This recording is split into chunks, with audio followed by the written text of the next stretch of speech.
ఇందిరమ్మ ఇళ్ల బిల్లులు చెల్లించేందుకు పంచాయతీ కార్యదర్శి డబ్బులు డిమాండ్ చేసిన ఘటన సూర్యాపేట జిల్లాలో చోటు చేసుకుంది.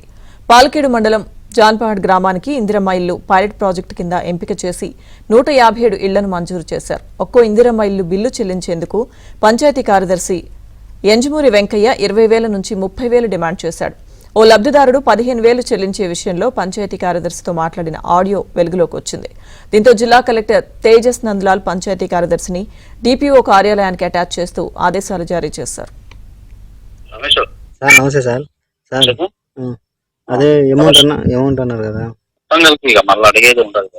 ఇక అందరం కలిపే ఇక వాళ్ళు అడగలేరు కాబట్టి సరే మీ ఇష్టం, మీరు ఏదైనా చేసుకోండి. అన్ని కలిపి ఇక 5 లక్షలకు అంటారు. ఇప్పుడు ఏ కూడా 2% కూడా లేదు ఇంట్లో 2%. 20 ఒక్కసారే కాదు, అదేలే. మళ్ళీ ఇంకో కిలో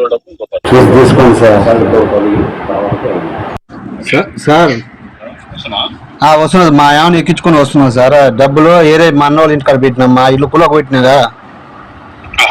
అయితే మా ఏమైనా ఎక్కించుకొని మా అన్నకు ఫోన్ చేసి వస్తున్నా అన్నాడు. ఎందుకంటే నేను ఇటుకెళ్ళి పోతున్నా, ఒక 10,000 ఇచ్చిపోన్నా అని చెప్పిన.